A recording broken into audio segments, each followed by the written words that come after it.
Hello बच्चों, कैसे हैं आप लोग।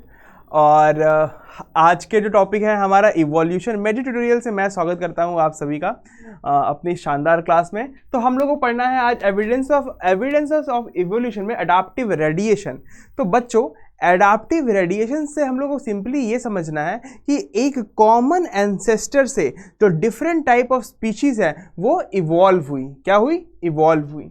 अब देखो क्या लिखता है ये, adaptive radiation evolution bye adaptation. Adaptation का मतलब सिंपली मतलब ये होता है कि किसी एक पर्टिकुलर जगह पे जहाँ पे आप रह रहे हैं उस इन्वायरमेंट के अकॉर्डिंग अपने आप को बदल लेना। आपकी बॉडी अपने उसी इन्वायरमेंट के अकॉर्डिंग चेंजेस शुरू हो जाएंगे। That is called adaptation. is the evolution of the different species in the geographical area that I told you। geographical area के according changes होंगे स्टार्टिंग फ्रॉम अ पॉइंट, एक point से start होके। Example is डार्वियन finches. इस चीज को बहुत ध्यान से समझोगे कि डार्वियन फिंचेस क्या होता है। तो जो चार्ल्स डार्विन नामक जो साइंटिस्ट थे, नाम के जो साइंटिस्ट थे, वो एक आइलैंड पे गए थे। उन्होंने क्या देखा कि इस आइलैंड पे, उस पूरे आइलैंड पे एक बर्ड है, बट बर्ड जो है उसके बीक का स्ट्रक्चर जो है कहीं कहीं पे अलग अलग उनको मिल रहा था। डिफरेंट लोकेशन पे उसी सेम आइलैंड पे अलग अलग मिल रहा था। तो उन्होंने उस पर स्टडी की और क्या पाया कि ये सारे बर्ड्स जो हैं वो एक ही एंसेस्टर ऑफ बर्ड से डिराइव्ड है। जो मेन बर्ड था, जो कॉमन एंसेस्टर जिस पॉइंट से वो स्टार्ट हुए हैं अडाप्ट होना, उनका जो फीडिंग था वो सीड पे था। ठीक है, वो सीड खाते थे। लेकिन जो अलग अलग जगह पे गए, कुछ जो थे वो इंसेक्टिवोरस हो गए। ठीक है, कुछ लीव्स खाने लगे, कुछ ग्रेन्स खाने लगे, कुछ डिफरेंट चीज़ों पे सरवाइव करने लगे। यहाँ पे देखो, देख सकते हो कुछ इंसेक्ट्स खा रहे हैं, कुछ कैक्टस खा रहे हैं, ठीक है, कुछ फ्लावर्स खा रहे हैं, और कुछ अलग अलग सीड पे दूसरे जो एनिमल्स है उस पर फीड कर रहे हैं। उसी के अकॉर्डिंग उनका जो बीक है, उनकी जो चोंच है वो चेंज हो गई। तो याद रखना, अडाप्टिव रेडिएशन का सबसे बेस्ट एग्जाम्पल क्या है? That is डार्वियन finches. क्या लिखा हुआ है? डार्वियन फिंचेस इन गैलापागोस आइलैंड। गैलापागोस आइलैंड क्या है बच्चों?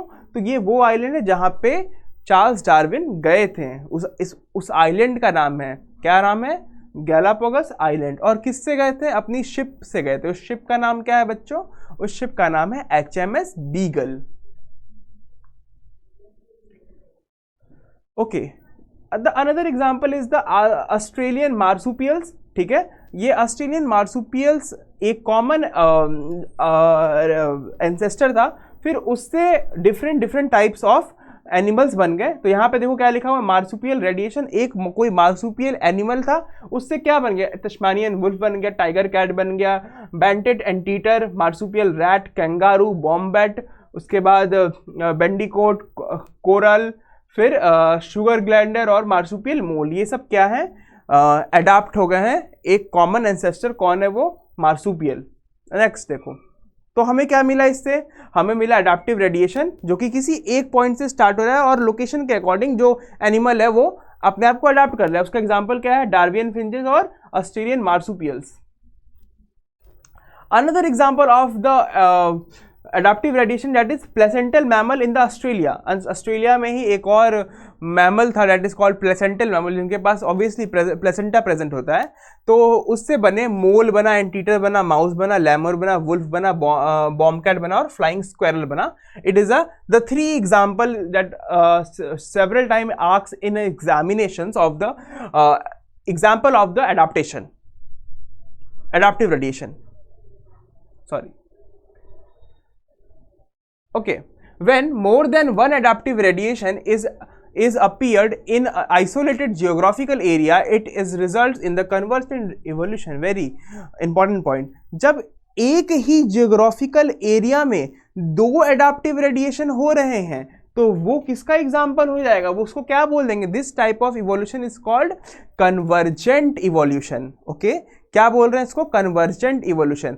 लेकिन अगर सिर्फ एक एडाप्टिव रेडिएशन की बात कर रहे हैं तो वो कैसा है, वो है डाइवर्जेंट इवोल्यूशन, ठीक है। जैसे हमने पढ़ा है कि होमोलोगस जो कि ऑर्गन्स होते हैं उसमें जो इवोल्यूशन होता है कैसा होता है, वो डाइवर्जेंट होता है। उसी तरह अगर सिंगल जो एडाप्टिव रेडिएशन है वो होगा तो डाइवर्जेंट, बट एक जियोग्राफिकल एरिया में दो एडाप्टिव रेडिएशन साथ साथ हो रहे हैं तो उसको हम लोग बोलेंगे कन्वर्जेंट इवोल्यूशन। आगे देखो, इसका एग्जांपल है Australian marsupial and the placental mammals, दोनों एक ही ऑस्ट्रेलिया में हो रहे थे और उसको हम लोग बोलते हैं convergent evolution. Next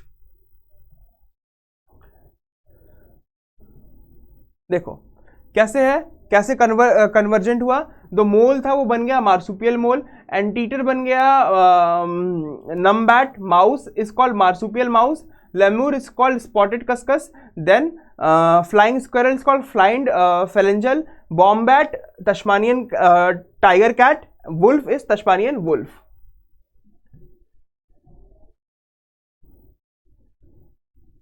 Ernest Haeckel embryological evidence. अब हम लोग बात करने जा रहे हैं एम्ब्रियोलॉजिकल एविडेंस कि एम्ब्रियोलॉजी के बेस पे कैसे कह सकते हैं कि एक हम लोग कॉमन एंसेस्टर से आए हैं।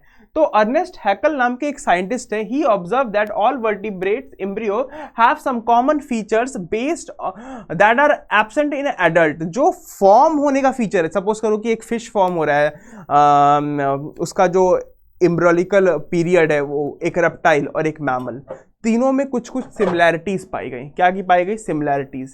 ये देखो गिल स्लिट्स पाए गए फिशेस में, ठीक है, शैलामेंडर में गिल्स, ठीक है। उसके बाद ये टॉर्टोइस, चीक्स, रैबिट और मैन, यहाँ पे हाइंड लिम है, ये टेल है और ये गिल स्लिट्स है। किसमें, मैन में भी देख रहे हो गिल स्लिट्स, जैसे फेलेंजियल गिल स्लिट्स है, और ये गिल स्लिट्स कहाँ पे दिख रहे हैं आपको, फिशेस में दिख रहे हैं। तो ये एक स्ट्रॉन्ग एविडेंस बना for the evidence of evolution.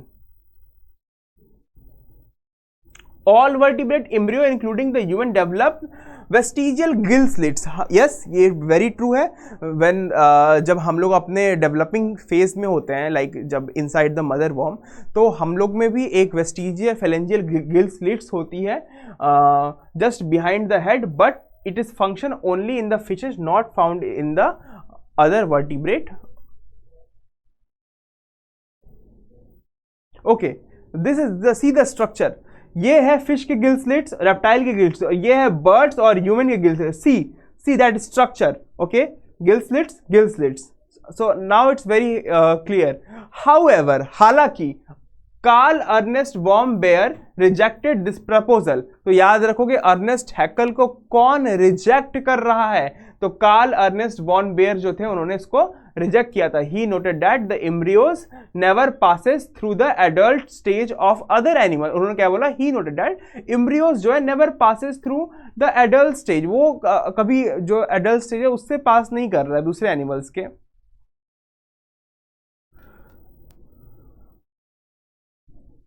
Natural selection is the process by which, हाँ, अब जो अगला एविडेंस है that is called natural selection. Natural selection is the process by which organism that are the best suited for their environment survive and reproduce.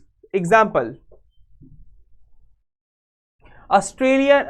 Industrial melanism और developed resistant varieties against the herbicide pest and the antibiotics. तो ये क्या बोलता है natural selection बच्चों, ये बोलता है सिंपली कि जो नेचर के लिए फिट है वही सरवाइव करेगा और रिप्रोड्यूस करेगा, बाकी जो है धीरे धीरे वो एलिमिनेट हो जाएंगे, दैट इज मर जाएंगे।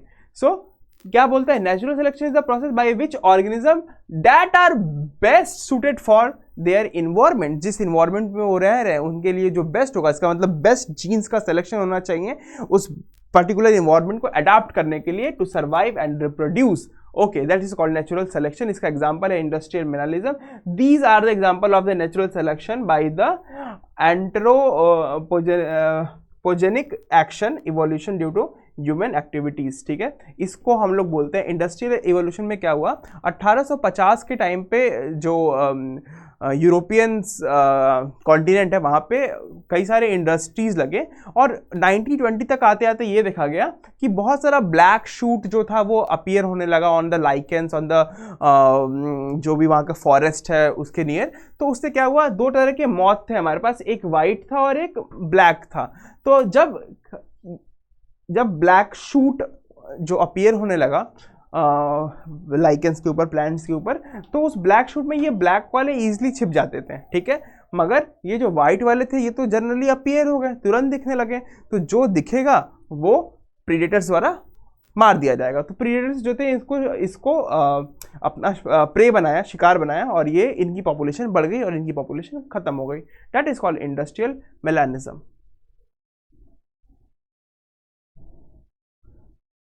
ओके, देखो क्या लिखता है,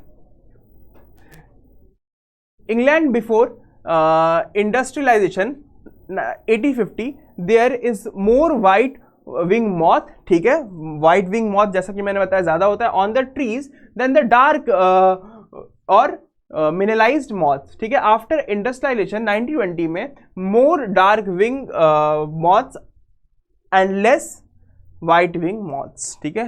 वाइट वाला क्या हुआ, लेस हुआ, और ये वाला क्या हुआ, मोर हुआ, ब्लैक वाला। देखो देखो कितना सुंदर है।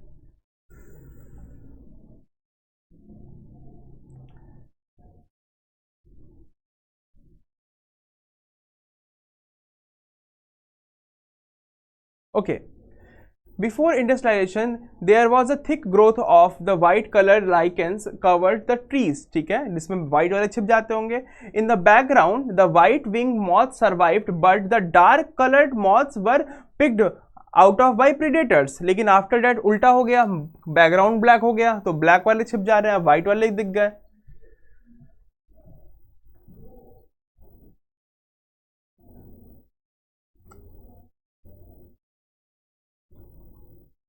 सी, ये देखो कैसे ये ब्लैक वाले छिप जा रहे हैं इसमें, ठीक है, बिल्कुल दिख ही नहीं रहे हैं, और वाइट वाले फिर अगर यहाँ पे अगर वाइट होती तो इसको आराम से देख लेती, तो तुरंत वे किल हो जाएंगे। रीजन क्या दिख रहा है, after industrialisation trees trunk become dark due to the industry smoke and soot, sorry, no lichens. Under this condition white wing moth did not survive because the predator identify them easily, because predator identify them easily। third क्या है reason, dark wing moth survive because of the suitable dark background। okay, very clear, that is predator could not identify them।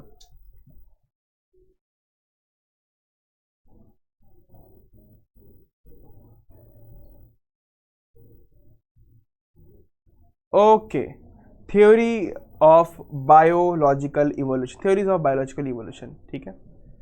देखते हैं इसमें कुछ scientist आए जो हम लोग पढ़ेंगे। सबसे पहले जिसमें थ्योरी ऑफ लेमार्क है, लेमार्क को पढ़ेंगे हम लोग, ठीक है। Acquired character, theory of inheritance. उसके बाद जो साइंटिस्ट है that is called Darwin, see the Darwin theory, जिसको हम लोग डार्विनियन नेचुरल सिलेक्शन कहते हैं। और उसके बाद हम लोग एक साइंटिस्ट आए जिनका नाम था दे आर म्यूटेशन, ठीक है, हुगो डिवेरिस नाम था इनका, यहाँ पे देखो डिवेरिस लिखा हुआ है। लेमार्किज्म क्या कहता है, तो जो आज की क्लास में जितना पढ़े हैं आई होप ये वेरी क्लियर होगा। अगली क्लास में हम लोग लेमार्किज्म से अपने कॉन्सेप्ट को स्टार्ट करेंगे, ठीक है। तब तक के लिए पढ़ाई करते रहिए। Okay, thank you.